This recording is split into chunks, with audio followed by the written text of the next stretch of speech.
Hi, thank you for watching Light Up with Shwa. It's a weekly podcast on YouTube and Groton channel, the Groton channel.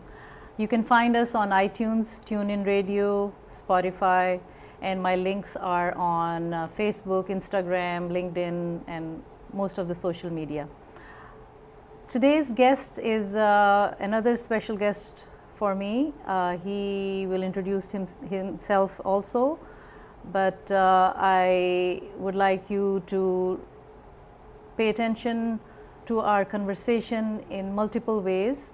And if you have any comments or questions, please do send us, and we will be happy to answer anytime, anywhere. So I have Jacob in our studios today. Hi, Jacob. Hello. How are you? Doing fine, thank you. Good. How are you? I'm good. So I understand you're not a parent? No. No. You're not married?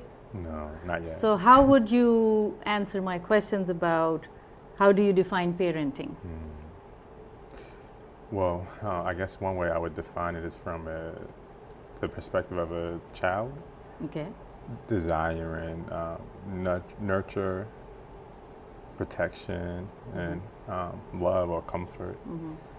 And so, in one way I would define parents as somebody who protects and guards or guides their children while loving them at the same time. Have you had a good example of your parents with you? Could you share anything that is comfortable for you to share? Sure. Well, my mother, she's been a very strong person. My parents actually got divorced, my biological parents, when I was about 11. And that was sort of tough for me. When you were 11? About 11 years of age, yes. But my mother, she's basically tried to work really hard to support. I have 4 siblings as well, to support us and keep us in an environment where we're fed, where we're schooled, and where we have clothes, roof over our head. Just even those basic necessities, to me, is important, for security. Was she a loving mother? I would say so. Is she tough? She had to be. She had 4 children. She had to be. Don't rationalize her. Don't protect her. Well, you should. No, I'm just kidding. Yes. I mean to say is, well, she had to. You're right, because having 4 additional to you. Yes. Okay. Yes. So she is alive. Is she working? Yes. Okay. So she has worked hard. So she's a good role model for you? I would say so. Okay. And do you think that has changed your, or has strengthened your view about female or woman? Or, I mean, do you see strong women as a threat, or are you comfortable around them? I mean, being around strong women can be, it can be intimidating, but I would say that's more so if you're not comfortable with yourself, because I love to see strong women, regardless of race or ethnicity, what have you. But even to see black women who are strong is really good, because you don't really see that in the media, and so I'm happy to be around strong black women. A follow-up question to that: how was your childhood? My childhood was decent. It had some good aspects and some bad aspects. Again, my parents were divorced when I was around 11. I'm the second youngest. How did you manage that? Was it tough? Is it hard for a child to go through that, or were your parents helpful in that? Well, I'm still working on that, to be honest with you. And I thought that I was over it. I was taking a class maybe a couple years called Counseling Adolescents with Families. And it was within that class that I started to assess my childhood. And it brought back certain memories, and I had to actually process and deal with it, because I sort of stifled some of the emotions. So I remember when my parents got divorced and my father wasn't around, it was painful. And I remember being, maybe 11 or 12 and saying, hey, if my father's not around, then I'll raise myself. And what happened was that I hid my emotions. And so sometimes I'm emotionally unavailable with people, and it's not healthy, you know. I think maybe about 10 years ago, I started to try to express myself, and it's still hard to do that, you know, especially for me, watching the media and the idea is men don't cry or men don't express themselves. And so I even find myself writing a lot sometimes, more so in the past, just to express myself, because I realize how unhealthy it is. And so that's something from my childhood that still affects me to this day. So do you show your emotions now that you have realized that it's not healthy to keep them? I'm trying to. So the other day, my sister texted me. She has a son. She texted me, and she texted me and said her son, which is my nephew, he cried because I was staying with her, and I ended up leaving go to school. So maybe I was with her for about a year, and her son was crying once I left. I didn't know that. So she texted me that, and I was talking to somebody. So he was crying because he missed you? I believe so. I hope so. But yes, okay. that's right, what it is. Right, that's it. And I was talking to somebody, and when I saw the text, like tears came to my eyes because it really affected me. I thought I was like really hard on him, and I didn't know. He's about 10 years of age. And my sister's a single parent, and so I was almost like the tough uncle, you know, and only for to. What kind of tough? So his name is Nasir, and he'll say, "Hey, can I have some juice?" I'll say, "Hey, did you drink water first?" Or he's always asking for sweets. You know, did you have any fruits or vegetables? Or he'll ask to play the video game. Hey, did you do your homework? You know, more like the constantly, you know. Yes, and just to help around. Helping, but I didn't know how he took it, but I know I was doing it for his own good, and I wasn't trying to like boss him around. It was more so like, hey, this is a discipline that you want to embody and carry on with you, you know. But so I was talking to somebody and a colleague at school, and tears started coming down my eyes once I'm reading the text. And I felt embarrassed because it was just random. I just started crying, not crying, but like tears coming down my eyes because I was affected by the text. And I try to balance, okay, this is normal, this is natural, you know, versus I can't show emotions in public, you know. So it's still a tension, a sort of like. But you were not in public at that time? No, I was just talking to somebody. We weren't like it was just myself and another person, but it was still another person. Yeah. And she was an acquaintance at the time. Okay. But yeah. So did she say anything? No, I said sorry. I was wiping my eyes. I said sorry. And I explained to her this story. That's very common. We say sorry for everything in America. So I don't know. That's another topic I want to manage on my podcast. Like, okay, why do we say so much this word sorry on everything? Even if you're crying, you're sorry, right? Right. Okay, sorry. Go ahead. Sorry? See? Yeah. No, but she wasn't affected. She just said it's fine, you know. Yeah, it wouldn't, yeah. So, what do you mean by emotionally unavailable? It's almost like relationships, and this isn't fully true, but there's an aspect of it in which it can be almost like business-like. So, in one sense, like good business people don't show emotion. You know, they're very professional, and a professional has the idea, stereotype of not being emotional, and so I can engage with in any relationship, any level, and I can have strong feelings and hide it very well. It's easy for me to do that. And so this is more so years ago, but people say, like, I think I'm a nice person. I think other people typically think that. And I remember one person saying, she said, "You seem heartless." Not because I was doing anything mean. It was just that my emotions, you know, again, I can easily hide it. Yeah. We all learn that, right? Yes. Actually, Jacob, you haven't introduced yourself. What do you do? Okay. Who you are Yes. in detail. Okay. A brief detail. Okay. So my name's Jacob Emmanuel Jones. That's my full name. I'm actually named after my father, so I'm a junior. Okay. Jacob Jones Jr. Yes. Okay. Yes. He actually put the second on my social security card. Okay. So I should know that. born and raised in Boston, in the inner cities of Boston.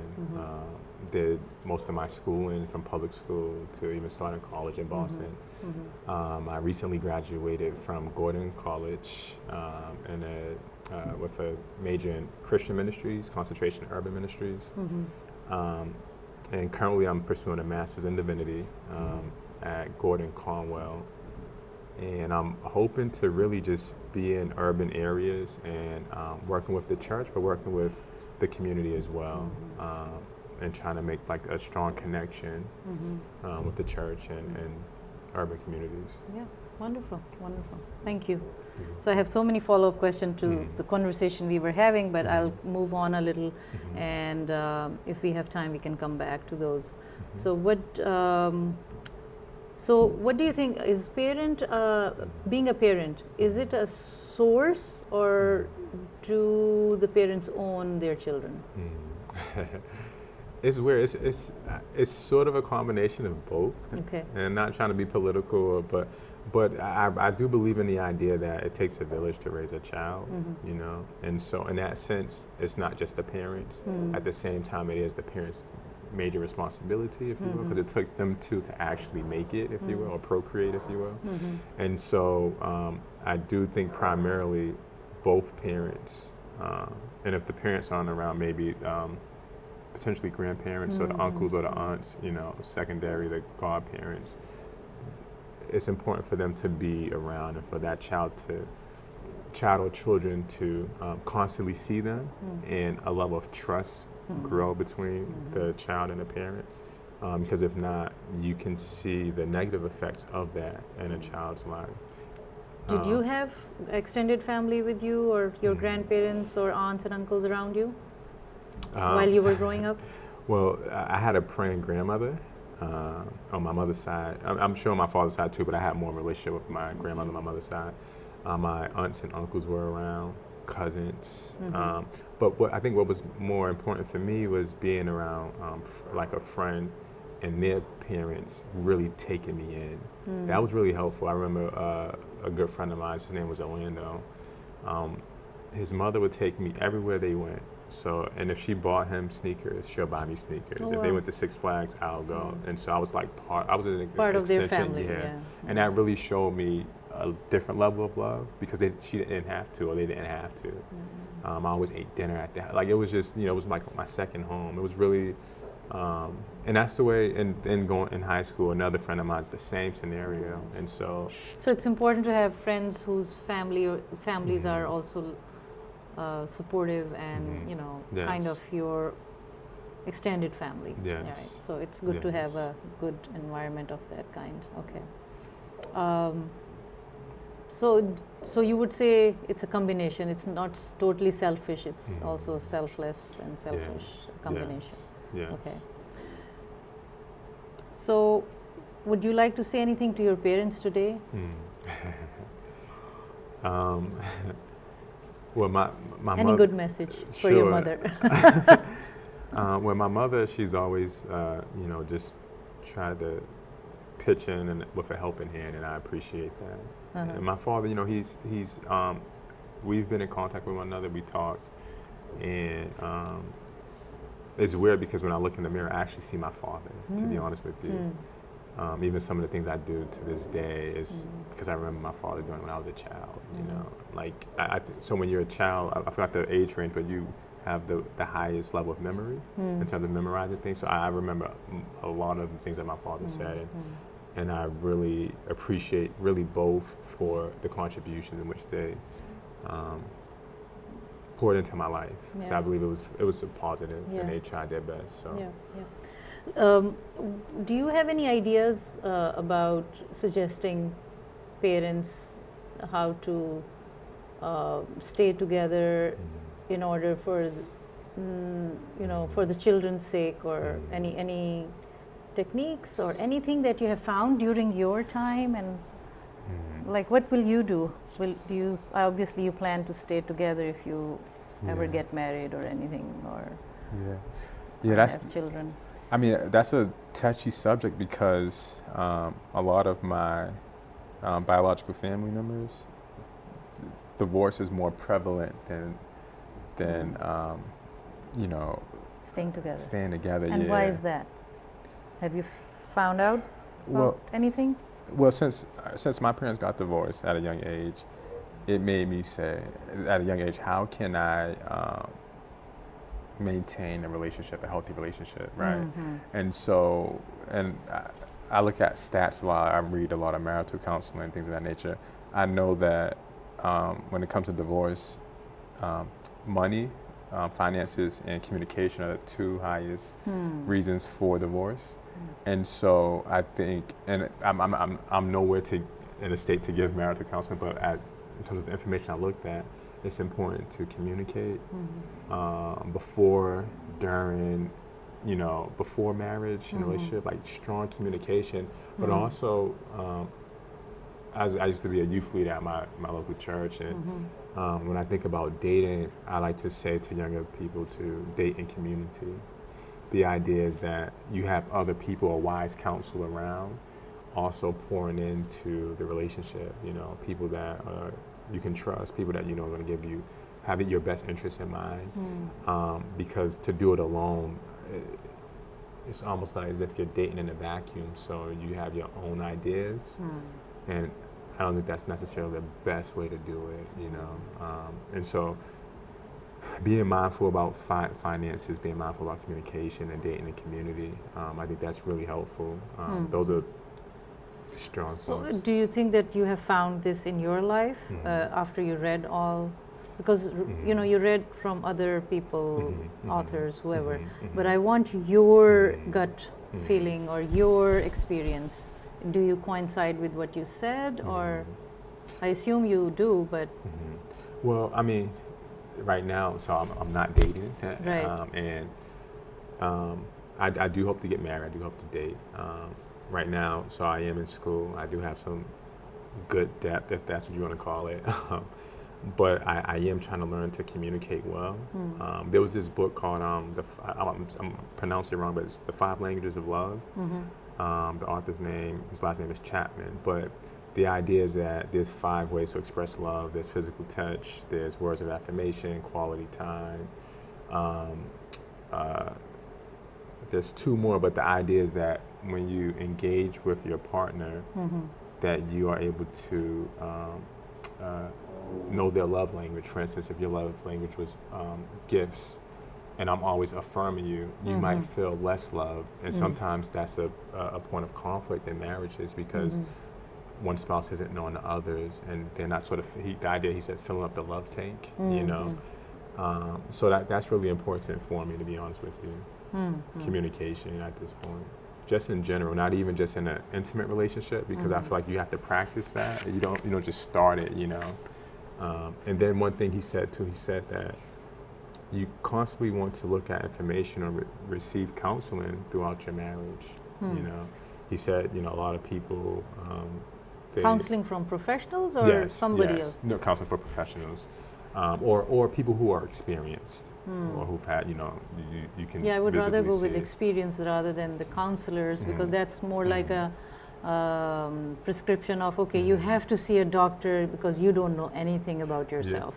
So I don't agree with that personally, but Well, the idea, so the general idea is that, we go to school maybe 4 years, 6, but however you go along to school, and then you go and work, or you train for something, but how do you train for marriage, And so that's the general idea. So I think, we should have some classes or some kind of education before we get into relationships. Do we even know about it? Premarital counseling is important, at least, in my faith. That's something that that's important, and I will do and plan to do. And what do you mean by your faith?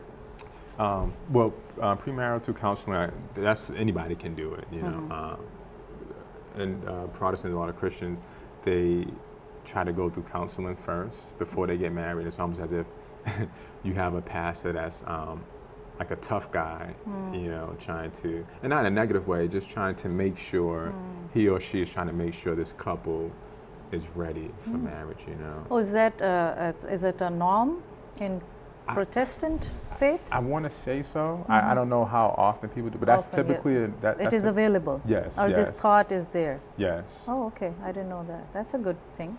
Yeah. Very good. But I mean, it's a general thing, but I know a lot of Christians do it in the Protestant faith. But the divorce rate is quite high in Western countries. Yeah, it's weird. I mean, I've Or read, the Christian countries. I've read different sources. You know, it's about 50s, right? Supposedly it dipped a little bit recently, so it's in maybe the mid to 40s, right? But then I've read a stat that it was saying something to the extent in which the information. I know it sounds weird, but this is just one stat. You know, Yeah, the information statistics can be yeah, tricky. yeah. Okay, well, we can look into it more, and Sure. maybe I'll have more conversations with you about Jacob, what is the statistics now? Like once, maybe, I don't know, how do you find? Like, is it a yearly thing? Is it like the statistics that you were mentioning, is it Sure. recent? This had to be maybe a year or two ago. Okay. I mean, my thing though with the stats though, because sometimes somebody will mark off Christian, and it's often I can talk to people and they say, oh, I'm a Christian, but it's more so like, it's not something that they believe in their core, you know? Yeah, because that's true. With every religion, you're right. Yeah. You know, and so, because honestly, like when you think of, so for Christianity, like, and nobody's perfect, people make mistakes. Of course. But if the goal is to, from the Christian faith, love God and then love people, there's a realm of self-sacrifice and compromise, not to the point where you're disregarding your human value, but compromise where it doesn't have to get to the point where divorce happens. But you're talking more like a collectivist society, this talk we are having, and as much as I have learned, this society is in which I'm living here is quite individualistic. Yeah. So. I like that you point that out, which is contrary to the Bible's perspective. Which is collectivist? Collectivist in a sense that we live in community. Yeah. So the idea, I majored in Christian ministry, but concentration is urban ministry, and there's theology like urban theology, the idea that God created two people in a garden, and then at the end there's a city, and so you look at the trajectory of going into that, And so when you look at Christian community, or even just the Bible in general, it's written to people. It's not written to namely individuals like the New Testament. There's a few chapters, a few books that are written to maybe individuals, but the majority is written to groups of people, and even the genitive, like the verbs, written to people. So the Western type of framework is individualistic, you know, postmodern society. But when you read the scriptures, it sort of challenges that viewpoint. And so, So are you going to help bridge the gap? I hope so. I hope so. Okay. Talk about, I know that you are big on fasting. Yes. So talk about what is fasting in Christian faith that you are, the denomination that you are following, and which is Protestant? Yes. Okay, yes. so talk a little bit about fasting. What's the value of it? And as a Protestant, there's multiple denominations within it. Currently, I'm at a non-denominational church. I'll try to speak general and then like throw in some personal things. But so fasting is really abstaining or going without, whether it can be food or something. Food, at least in the New Testament, two things that they point out is food and sex for married couples. Abstaining from that for a portion of time and really giving that time to God. Typically, you'll see somebody fasting and praying. That's almost as if it's a married couple, like fasting and praying goes together hand in hand. And so it's an act of worship. And for me, at least, I feel that's important to the Christian lifestyle. It helps with discipline. It helps with sort of self-reflection, but it also gives you a sense of how God is trying to move. It, in one sense, help you to be more spiritually sensitive, if that, if you will. And when you engage in any of the spiritual disciplines, there's sort of like an empowerment of the Spirit, or the Spirit is guiding. And so this is really a healthy way to just connect with God and sort of seek His face, meaning being in His presence, coming from Psalms 27. But way to seek it. So could you tell us about how do you fast? So, or is it individualistic, or fasting this is how all the Protestants fast? Well, from a traditional biblical standpoint, it's typically from food, whether it's absolute, meaning absolutely no food, or partial, so a partial diet. And typically you want to do water. There's instances in the Bible where some people don't do water. And the longest I've seen that was 3 days. Saul of Tarsus, he fasted for 3 days, 3 nights, no food and no water. Without water? Yes. Okay. And but food, he was taking food? No. No food, no water. Okay. Yeah. Typically 3 days in continuously, or yes, like the yes. way Muslims do from dawn till sunset? He did it continuously. Okay. And that is in Bible? Yes, in the book of Acts. Yes. Okay. So there's multiple ways to fast, but when I've seen it in the Bible, at least when Jesus fasted 40 days, 40 nights, he did not eat any food during that 40-day period. And then you see... And where do you find this, what you're saying? Is it in Bible, and which Bible? I would like to have the references. Sure. If you know now, otherwise, do you know any references? I have to get the exact references. Okay. It's in the Gospels, so Okay. you'll see it in a few of the Gospels that show that Jesus fasted 40 days and 40 nights. Okay. And there was no water, no food? I could say no food. I can't confirm the no water. Okay. So you will give me the references and... Certainly. Okay. Certainly. And then we see the apostles fasting too.